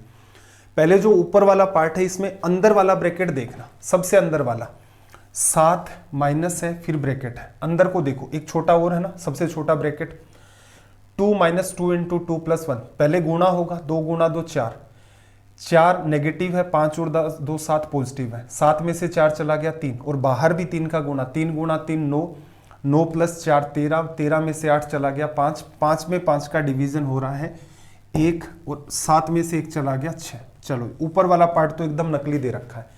नीचे देखना 2 डिवीजन 2, पहले सीधे ही इसको 1 मत कर देना क्योंकि इंपॉर्टेंट बात यह है पहले ऑफ वाला सोल्व होगा। ऑफ का मतलब हालांकि मल्टीप्लाई है, लेकिन जो इसको प्रीफरेंस दी जाती है वो किससे पहले दी जाती है डिवीजन से। अगर आपने यहाँ 2 डिवाइड बाई 2 कर दिया सवाल यही गलत हो गया आपका। ठीक है, तो ध्यान क्या रखना है, ऑफ पर स्टार मार्क ही लगा लो, अवेयर हो जाना है। अब चलो ऑफ तो सोल्व करेंगे, पहले ब्रैकेट का समाधान करें। 4 प्लस 4 डिवीजन में 4 ऑफ 4, 4 ऑफ 4 सोल्व करोगे 16 आ गया, 4 बटा में 16 1/4, 4 का 4 प्लस 1 4 प्लस 1/4 14 और 16 और 17/4 आ गया। इसको करोगे तो ये मल्टीप्लाई में अब चला जाएगा, यहाँ पर क्या बचेगा 34। अब देखना 6 अपॉन में डिवीजन करना है तो इसको कर दो इंटरचेंज ऊपर नीचे, तो 2 गुणा में 4 बटा में 34 को ले जाते हैं ऊपर। ये इससे सोल्व करोगे 17 बार, इससे सोल्व करोगे तो 3 बार, 51/2 आपका रिजल्ट आ गया। ऑप्शन बी आपका करेक्ट है। ठीक है भाई, ये पढ़ा रखा है, बस रिपीट करवाने का, बार बार आपके दिमाग में एक बात सेट करनी है कि ये कैसे सोल्व होंगे। एक इंपॉर्टेंट पैटर्न और है, कुछ बात याद आ रही है आपको? एक पैटर्न बनाया था कि sec 1 + tan square sec square theta होता है, 1 बराबर sec square theta minus tan square theta होता है। Sec square theta minus tan square theta बराबर 1 था, तो उसको हमने लिखा sec theta minus tan theta into में sec theta plus tan theta. Sec theta की वैल्यू जैसे हम लोग के मानते हैं, sorry sec theta minus tan theta की वैल्यू के मानी थी, तो उस केस में आपके पास sec theta plus tan theta की वैल्यू क्या आ रही थी 1/k। यहाँ वैल्यू x/y है तो ये वाली वैल्यू y/x बनेगी। और ये सवाल करवाया था आपको मेरे ख्याल से, मॉक टेस्ट में तो नहीं करवाया, ठीक है, वो ट्रिग्नोमेट्री पढ़ाते हुए ही कहीं करवाया होगा। इंपॉर्टेंट पैटर्न बनता है रेलवे में, अब तक देखने में ऐसे सवाल नहीं आए, ठीक है, लेकिन वो ये छोटे से फॉर्मूले से बना हुआ पार्ट है। साइन थीटा चाहिए तो पहले तो क्या करो, दोनों को ऐड करो, सेक थीटा निकालोगे, इन दोनों का एडिशन होगा, एलसीएम कितना आएगा भाई xy, x का गुणा इससे, ऊपर x स्क्वायर प्लस का y स्क्वायर, इसमें से इसको लेस करोगे तो माइनस माइनस प्लस ये इससे कट जाएगा। ये सारी चीजें पीछे पढ़ाई जा चुकी हैं, ऐसा नहीं है। xy एलसीएम, इसमें से इसको घटाओगे माइनस x/y, तो xy एलसीएम हो गया, ये बात बनेगी y square minus x square. और वो पढ़ाते टाइम एक बात और कही थी कि जैसे ही आप tan थीटा में डिवीजन करते हैं किसका, सेक थीटा का, tan क्या होता है साइन थीटा अपॉन में कोस थीटा, और सेक थीटा 1/कोस, कोस से कोस कट जाएगा। जैसे ही आप डिवीजन करेंगे tan में सेक का साइन ही बचेगा, इसमें इसका डिवीजन xy से xy कट गया, ऊपर वाली value y square minus x square upon में, नीचे लिखना चाहो तो y square plus x square लिख दो या x square plus y square लिख दो। ऑप्शन कौन सा करेक्ट है भाई, देखना जरा, ए और बी तो वैसे ही हट गए, ऊपर नेगेटिव टर्म है, ऑप्शन आपका सी करेक्ट है। सवाल का लेवल बिल्कुल स्टार लगा रखे हैं, अच्छा है, ठीक है, करवाया जा चुका है, फिर से इसीलिए रिपीट किया है कि कुछ एक सवाल हैं जो जिनको एसएससी बार बार रिपीट कर रहा है, वो हो सकते हैं हमारे रेलवे के हिसाब से थोड़े इंपॉर्टेंट हो। 17 नंबर का सवाल देखना भाई। 17 में क्या कहा, ए किसी काम को 30 दिन में, बी ए से 25% ज्यादा कार्य कुशल है, और सी जो है वो बी से 20% ज्यादा कार्य कुशल है। उन सभी ने 3 दिन तक काम किया। बी, ये तो नकली कैटेगरी का सवाल होता है, इफिशियंसी ले लें ए, बी और सी की। ए से 25% ज्यादा बी, 25% 1/4, ये 4 है, तो ये कितना हो जाएगा इफिशियंसी में, इसकी इफिशियंसी 5। और इससे 20% ज्यादा सी की, 20% क्या होगा 1/5, 1 बढ़ा दो 6। ये डेटा इसने आसान दे दिया, रेशियो को बैलेंस नहीं करना। ए काम को क्या करता है 30 दिन में, ए हर रोज 4 लड्डू खाता है, 30 दिन में 3 गुणा 4, 30 गुणा 4 120 लड्डू खा लेगा। तीनों ने 3 दिन तक 7 काम किया, 7 हर रोज कितना करेंगे, 6 4 10 15, और 3 दिन तक लगे हुए हैं, 15 गुणा 3 45 लड्डू खा लेंगे। टोटल था, रिमेनिंग ये कर लिया, ये पूरा रिमेनिंग है, किसे करना है, बी को, बी की इफिशियंसी 5। सोल्व कर दे, लेस करना जरा, 5 का डिवीजन कर दोगे 24 माइनस 9, कितना आ जाएगा, 15 डेज में रिमेनिंग वर्क को कंप्लीट कर देगा। एकदम नकली सवाल है। चलो भैया अगला सवाल देखना जरा, अगला मेरे ख्याल से आप कर लोगे, करवाने की नीड नहीं है, एक बार स्क्रीनशॉट ले लो, ये आपका होमवर्क ही मान लो। होमवर्क इतना सही है, option A B C D में से कौन सा करेक्ट हुआ। रीजन क्या है, इसमें कुछ समझाने लायक नहीं है, सीधे सीधे जो आपको टेबल बताई थी उसके डेटा है उनको रखते जाओ, रिजल्ट आता जाएगा। फिर एक सवाल देखना, एक सवाल आपसे इसने क्या कहा कि एक कोनिकल शेप का टेंट है, 25 व्यक्तियों को बैठाना है, हर पर्सन को क्या चाहिए, 4 मीटर स्क्वायर जगह चाहिए बैठने के लिए, और सांस लेने के लिए 80 सेंटीमीटर क्यूब हवा चाहिए। सेंटीमीटर क्यूब को हटा लेना, इंग्लिश में करेक्ट है, हिंदी में कर लेना उसको, मीटर क्यूब हवा चाहिए टेंट की ऊंचाई। एक सिंपल सा लॉजिक लगाओ, कोई भी शेप जो ऊपर से नीचे जाते टाइम स्लांट हाइट जिसमें मौजूद होती है, वॉल्यूम क्या लिखते हो 1/3 बेस एरिया इंटू हाइट। कौन की शेप है तो 1/3 लगेगा। बेस एरिया 25 आदमी है, हर आदमी को 4 मीटर स्क्वायर एरिया चाहिए, तो 25 आदमियों को एरिया कितना चाहिएगा भाई 25 गुणा 4। एक आदमी को हवा लेने के लिए सांस लेने के लिए क्या चाहिए भाई 80 सेंटीमीटर हवा। एक बात बताओ 1/3 बेस एरिया को जब आप हाइट से गुणा कर देंगे तो आपके पास क्या निकल के आएगा वॉल्यूम। 80 मीटर क्यूब हवा चाहिए, कहने का मतलब वो जो टेंट बनेगा उसमें कितनी हवा आएगी, 25 लोग रहने हैं, एक आदमी को चाहिए 80 मीटर क्यूब, तो 25 गुणा 80 वॉल्यूम हो गया। लेफ्ट वाला भी वॉल्यूम है, सोल्व कर दो। 25 से 25 कटा, 4 से काटोगे 20 बार, 20 गुणा में 3, एच की वैल्यू हमारे पास कितनी आ गई यहां से 60 लिखा जा सकता है। चलो भाई एक सवाल है आपका, इंपॉर्टेंट है, दिखने में बड़ा ही अजीबोगरीब लग रहा है। थोड़ी सी आपकी फॉर्मूलों पर यहां कमांड होती है। फॉर्मूले कौन से भाई अलजेब्रा के। अलजेब्रा के अगर फॉर्मूला सेक्शन पर आपकी ठीक ठीक कमांड है, यह सवाल आपके लिए बिल्कुल नकली साबित हो सकता है। देखना जरा कैसे। एक छोटी सी बात बताओ, पहले डिवीजन सोल्व होगा, यहां पर आपके पास क्या है x cube minus y cube है। अगले वाले पार्ट को बोर्ड मास में आपको सिखाया था कि मल्टीप्लाई लगा के इंटरचेंज कर दो, इधर क्या आपके पास x cube plus y cube है, ठीक है। इनटू में जो भी है समथिंग वो चलता रहेगा। इधर क्या बचा आपके पास एक्स, और इनटू में ब्रैकेट में कुछ पार्ट है, फिर आपके पास वाई है और ब्रैकेट में आपके पास कुछ पार्ट है। मुझे एक बात बताना, इसको जब आप सोल्व करेंगे तो क्या आएगा एक्स माइनस वाई आएगा, ब्रैकेट में आएगा x square plus y square plus का एक्स वाई। अब इसके नीचे जो ब्रैकेट आ रहा है उसको देखना, x माइनस वाई का होल स्क्वायर करोगे तो क्या आएगा x square plus y square minus का 2xy, लेकिन प्लस 3xy है तो -2 प्लस 3 से कटेगा तो प्लस का xy। तो हम लोग ये कह सकते हैं कि इस वाला पार्ट इसके साथ कटेगा और यहाँ क्या बचेगा x माइनस वाई। ऐसे ही ये पार्ट इस वाले पार्ट से कटेगा और यहाँ क्या बचेगा आपके पास x प्लस वाई लिखा जा सकता है। एक बात बताना, नीचे क्या लिखा है x square minus y square, यहां जो भी बात लिखी हुई है वो x plus y into x minus y, solve करोगे x square minus y square cut गया।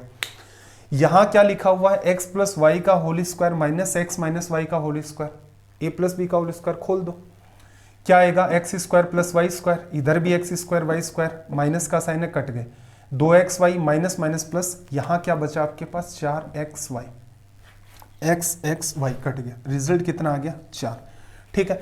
तो मेरे हिसाब से देखो, हमेशा ध्यान रखना, एक कोई भी सवाल बनता है इसका मतलब परफेक्ट रिजल्ट आ रहे हैं, इसका मतलब वो बड़ी आसानी से सोल्व होने वाला है, बशर्ते आपको अप्रोच पता हो।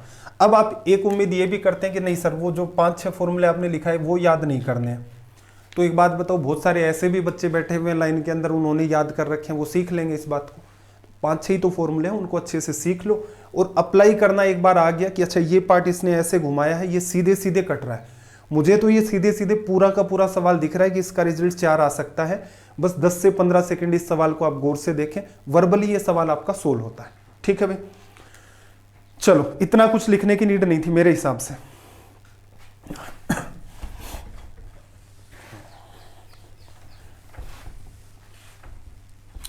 देखना क्या कहा, एक व्यक्ति 5 मेज 9 कुर्सियां 15,400 में खरीदता है, 10% के लाभ पर मेज बेचता है, 20% के लाभ पर कुर्सियां, सभी मेज और कुर्सियों को बेचने पर कुल लाभ 2080 है, तो 3 कुर्सियों का क्रय मूल्य। बड़ा ही मजेदार सवाल पूछ लिया। देखो आपके पास क्या है, 5 तो आपके पास है टेबल और 9 आपके पास क्या है चेयर्स, ठीक है। टेबल के ऊपर उसका प्रॉफिट है 10% का, चेयर के ऊपर उसका प्रॉफिट है 20% का, ठीक है। ऑल ओवर प्रॉफिट कितना है ये फाइंड करना है। तो एक बात बताओ, ऑल ओवर प्रॉफिट कितने का हुआ 2080 का, और किस पर 15,400 कॉस्ट प्राइस। परसेंटेज में डेटा लिखना है तो मल्टीप्लाई बाई 100, ये पार्ट इससे कट गया, ये कितना है 208 हो गया, ठीक है। अब देखना जरा थोड़ा बहुत इसे अगर हम लोग सिंप्लीफाई करें तो किससे कट रहा है, ये 2 से कट रहा है 77, और यहाँ से 2 से काटोगे 104, और ये आपके पास क्या बचेगा 0, ठीक है। इतना ही निकल के आ रहा है, आगे कुछ 16 होगा, 11 से अगर हम लोग इसे काटें तो नहीं कट रहा, ठीक। चलो 7 से काटेंगे तो भी नहीं। तो यहाँ पर देखना जरा, 1040 बटा में 77, 1040 डिवाइड बाई 77% का क्या हुआ यहाँ पर प्रॉफिट, ठीक। 10 का यहाँ, 20 का यहाँ, ऑल ओवर प्रॉफिट ये हो गया। सोल्व करते थे तो क्या करते थे, बड़े में से छोटे को लेस करना था। अब इन तीनों का अगर आप रेशियो लेते हो तो एक भला काम ये हो जाता है कि 0 0 कैंसिल आउट हो जाते हैं। यहाँ 77 समस्या पैदा करेगा तो पहले ही तीनों को 77 से गुणा कर दें। रीजन क्या है, यहाँ पर रेशियो बनना है, तो 77 का मल्टीप्लाई करोगे तो यहाँ 77 बचेगा, यहाँ 77 इंटू 2 154 बचेगा, ये हट गया। अब देखो 154 में से 104 लेस करोगे कितना आ जाएगा 40, इसमें से सॉरी 40 कैसे आएगा भाई, 50 आएगा। इसमें से इसको आप लेस करेंगे तो देखना 77 में आपने 23 जोड़ा, 100 बन गया, 23 और 4 कितना आ गया आपके पास 27। इंपॉर्टेंट बात यह है कि ये सवाल इस पॉइंट को देखते हैं तब तो ये लगता है कि बड़ा ही चैलेंजिंग और बड़ा ही कैलकुलेटिव है। थोड़ा सा आपने पेशेंस बनाया, एक हल्की सी कैलकुलेशन करके आप इस डेटा को इजी वे में कन्वर्ट कर देंगे। 50 रुपीज किसकी रेट है, कॉस्ट प्राइस का रेशियो निकलता है ये वाला। पांचों टेबल की रेट है 50 और 9 चेयर है, उनकी रेट कितनी है 27। आपसे क्या पूछ रहा है भाई, 3 कुर्सियों का क्रय मूल्य। एक सिंपल सी बात बताना मुझे, सबकी रेट बनी 50 प्लस 27 77, 15,400 किसको रिप्रेजेंट कर रहा है भाई, 77 को। 1 की वैल्यू निकालोगे 77 का डिवीजन, ये किसकी रेट आ गई 1 की। चेयर पर चले जाओ, चेयर की सारी चेयर की रेट कितनी है आपके पास 27 से गुणा कर दिया। कितने चेयर की रेट है ये 9 चेयर की। अगर आपसे 1 चेयर की पूछता तो इसमें 9 का भाग देते थे, आपसे कितनी चेयर की पूछ रहा है 3 की, तो इसका मतलब 3 का भाग दे दोगे। अगर आपसे 5 चेयर की रेट पूछता तो क्या करते, तो पहले क्या करते 9 का डिवीजन करते, 1 चेयर की रेट आती, फिर उसको 5 से मल्टीप्लाई करते, ठीक है।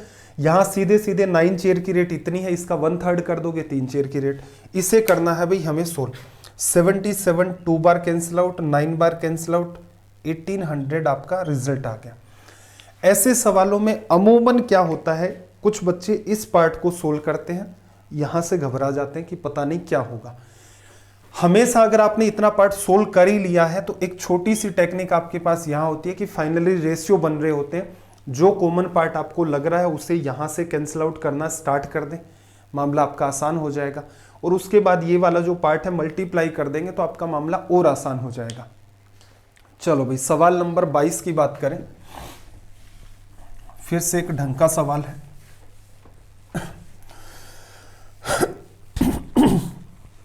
देखो, एक नाव 55 मिनट में धारा प्रवाह की विपरीत दिशा में 3 किलोमीटर और धारा प्रवाह की दिशा में 5 किलोमीटर दूरी, और 1 घंटे 25 मिनट में धारा प्रवाह की विपरीत 4 किलोमीटर, धारा प्रवाह की दिशा में 9 किलोमीटर की दूरी और धारा प्रवाह की दिशा में 43.2 किलोमीटर दूरी तय करने में कितना समय लगेगा।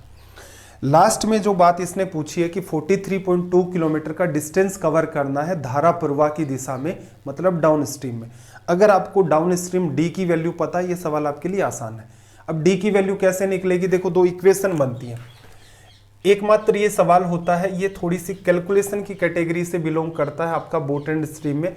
बाकी जितने भी सवाल है थोड़ा सा आप कॉमन सेंस लगा लो स्पीड एवरेज का, उनके थ्रू आपका काम धूमधाम से चल जाता है। यहां देखना, एक बोट क्या करती है 55 मिनट में धारा प्रवाह के विपरीत। टाइम अगर मैं निकालना चाहता हूं तो मुझे क्या लिखना है, डिस्टेंस अपॉन में स्पीड। 3 किलोमीटर ये गई है आपकी अप स्ट्रीम में, तो टाइम क्या होगा डिस्टेंस 3 और अप स्ट्रीम में स्पीड u मान ली। आगे देखना 5 किलोमीटर चली ये डाउन स्ट्रीम में, स्पीड डाउन स्ट्रीम में हम लोग d मान लेते हैं, और टोटल टाइम 55 मिनट्स। ये किलोमीटर में चल रहा है, इधर हम लोग जो भी निकालेंगे टाइम वगैरह निकालना या स्पीड निकालनी है किलोमीटर पर आवर निकालेंगे। तो ये जो टाइम आपका आया है दोनों मिलाकर के 55 मिनट, इसमें क्या करो 60 का डिवीजन कर दो, 5 से कैंसिल आउट होगा 11/12 आवर। पहली इक्वेशन बन गई। अगला केस देखना, 1 घंटे 25 मिनट में धारा प्रवाह के विपरीत, अप स्ट्रीम में 4 kilometre speed u, downstream में कितने किलोमीटर 9 किलोमीटर, अपोन में डाउन स्ट्रीम। टाइम 1 घंटे 25 minute, 1 hour 25 minute, 60 minute plus 25 85 minute divide by 60 करोगे, 5 से कैंसिल आउट होगा, 17 डिवीजन में 12 आ गया। धारा प्रवाह की दिशा में, सारा खेल किसका है, डाउन स्ट्रीम का। तो ऐसा करें, एक ऐसा सिनेरियो क्रिएट करें कि अप स्ट्रीम हट जाए, अप स्ट्रीम हट जाए। दोनों इक्वेशन से रिजल्ट निकाल, अप स्ट्रीम को खत्म ही कर देते, यहां पर u है, इससे मल्टीप्लाई कर दो 4 से और इससे नीचे वाले को 3 से, क्योंकि 3 और 4 12 है। अब देखो जब आप मल्टीप्लाई करेंगे 12 अपॉन में u और 12 अपॉन में u, चाहे ऊपर से नीचे या नीचे से ऊपर किसी को भी लेस कर दो, क्या बन जाएगा, ये तो 0। यहां ऑब्जर्व करना, 9 गुणा 3 27, 5 गुणा 4 20। अब मैं क्या कर रहा हूं, नीचे वाली इक्वेशन को नाम इसे नाम दे दिया फर्स्ट और सेकंड। सेकंड में से फर्स्ट को लेस करना। एग्जाम में देखो इतना डेटा आपको भी लिखना पड़ेगा, ठीक है। सीधे सीधे एक पैटर्न और होता है थोड़ा सा, लेकिन उसको समझाने में बहुत ज्यादा टाइम लगता है, तो एक बार के लिए हम लोग इसी से काम चलाएंगे, इससे अपना काम चल जाएगा, ठीक। 9 गुणा 3 27, 5 गुणा 4 20, डी आपका एलसीएम 27 में से 20 चला गया, कितना बचा, 9, ठीक है। यहां 9 कैसे बचेगा भाई, 7 बचेगा। यहां पर देखना 12 एलसीएम आएगा, 17 गुणा 3 51, 11 गुणा 4 44, 51 में से 44 आप लेस करोगे तो आपके पास कितना बचेगा, यहां पर 7, ये इससे कैंसिल आउट हो गया। डी की वैल्यू कितनी आ गई, 12 किलोमीटर पर आवर। अब क्या कह रहा है, टाइम बताओ, 43.2 किलोमीटर कवर करना है 12 की स्पीड से, क्योंकि हमें जो स्पीड चाहिए थी वो हमने निकाल ली। 12 गुणा 3 36, 36 हो गया। कितना बचा आपके पास, 36 के बाद आपके पास बचा है, 1 मिनट, कितना हो गया भाई, 12 गुणा 3 36, 4 3 7 72, 12 5 60, 12 6 72। 1 मिनट भाई, कैसे कंफ्यूजन हुआ इतना। देखो 12 का डिवीजन किया, 43 में 3 बार चला गया, पॉइंट लगा है, पॉइंट लगा दिया, 7 बचा, 72 में 12 का डिवीजन, ठीक है। 3.6 घंटे आपको यहां पर लगेंगे। एक अच्छी कैटेगरी का सवाल हम लोग इसे भी मान सकते हैं, बोट एंड स्ट्रीम से।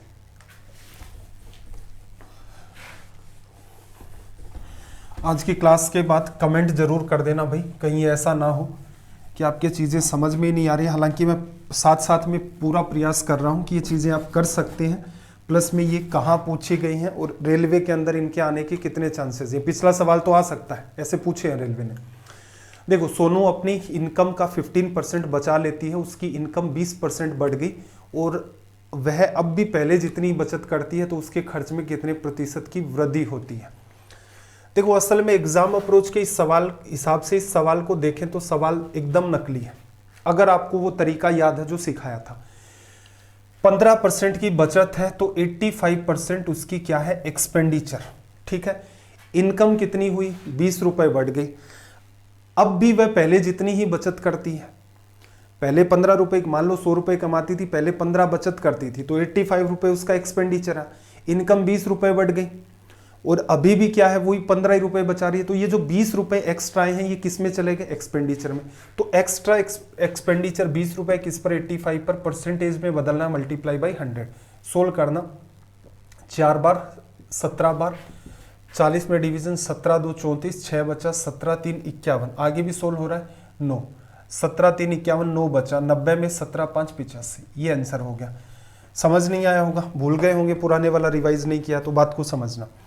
इसकी इनकम क्या लिख सकते हो, एक्सपेंडिचर प्लस सेविंग। पहले केस में हम मान लेते हैं 100 रुपीज की इनकम है, सेविंग 15 की है, तो एक्सपेंडिचर उसका ओरिजिनल कितना है, 85 का।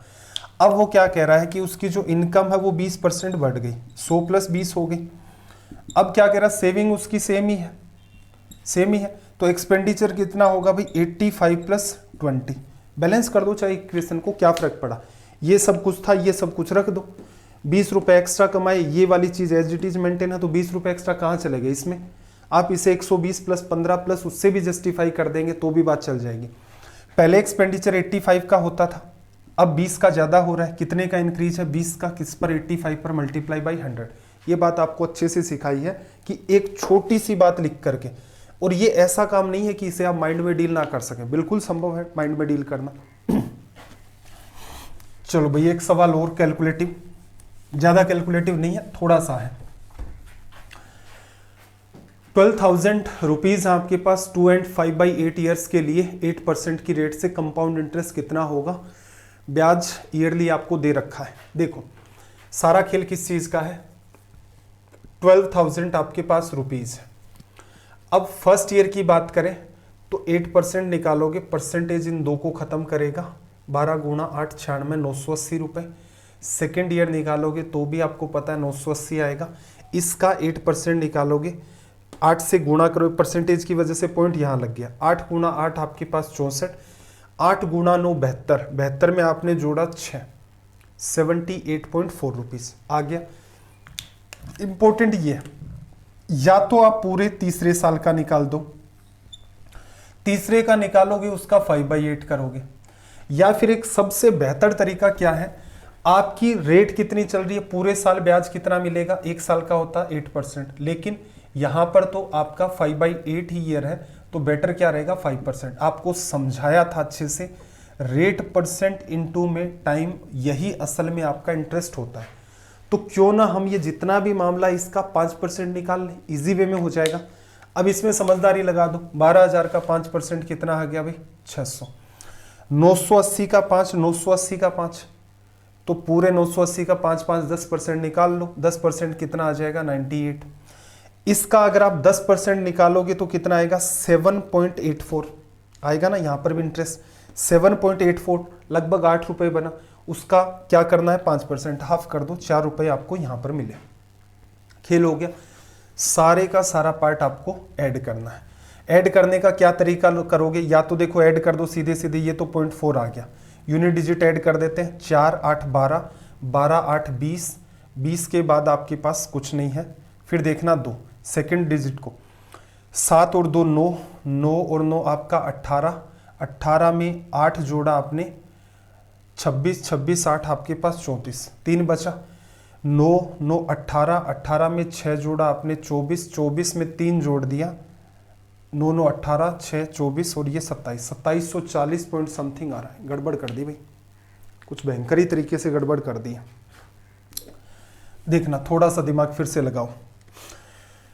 900 पहले तो इसको जोड़ दिया, 900 900 1800, 1800 में 6 जोड़ा 2400, 2400 तो अपना ये सीधे सीधे आ गया। इसके बाद 80 80 160 अपने पास ये बन गया, 98 2 इसको दे दोगे तो ये 76 बनेगा, तो आप 2 इससे ले लेते हैं, 100 102 हो गया, 102 में 78 जोड़ोगे तो 180.4 ये बनेगा, ये 0 8 और 6 14, 4 5 6 और ये 7 और ये 2, 2740 पॉइंट समथिंग आ रहा है। ठीक है, 2740 पॉइंट समथिंग आ रहा है। ऑप्शन ये भी मैच नहीं खा रहा, ये भी कुछ ज़्यादा ही अजीब हो गया भाई।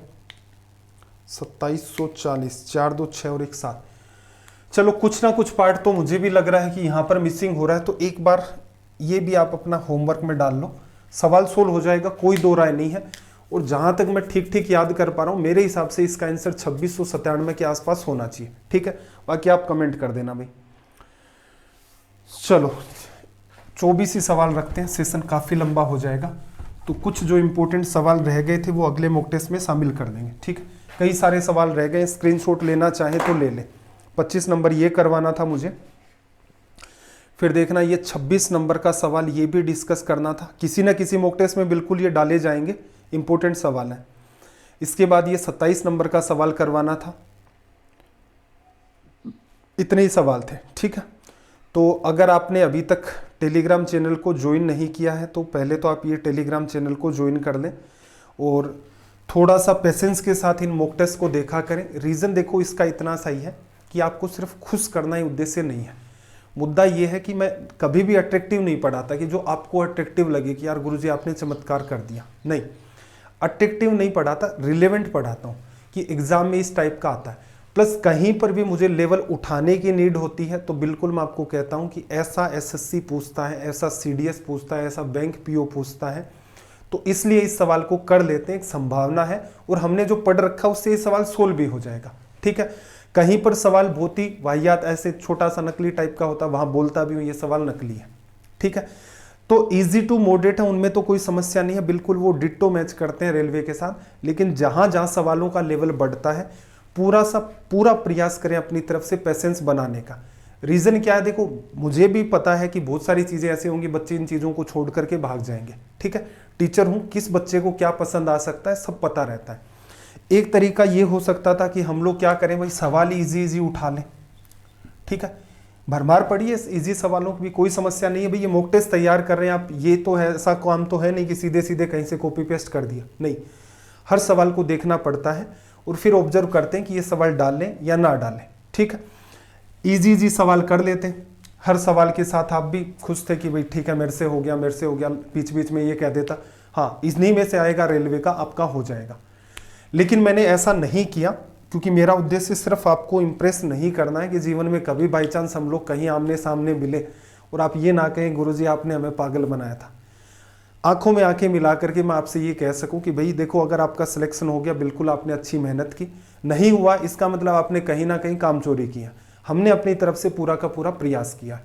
तो उद्देश्य इन चीज़ों का इतना सही है, मेहनत करें, बिल्कुल होगा सिलेक्शन। ट्रिक के चक्कर में पढ़ते नहीं हम लोग, तो यहाँ पर धीरे धीरे अपने मॉक टेस्ट का लेवल है, कोशिश करेंगे ऐसा सा हम लोग मेंटेन कर दें। हालांकि बीच बीच में कुछ कुछ इजी और मॉडरेट भी सवाल आपके सामने रहते हैं, तो घबराने की कोई नीड नहीं है, जी जान लगाएं, अपने टाइम का डेली बेसिस पर मैक्सिमम यूटिलाइजेशन करें। इसके अलावा भी अगर आपके कोई सजेशन है कमेंट जरूर करें, सेशन अच्छा लगता है तो भी कमेंट करें। तो चलिए फिर मिलते हैं अगली क्लास में, आपका दिन रात सब मंगलमय हो। जय हिंद, जय भारत।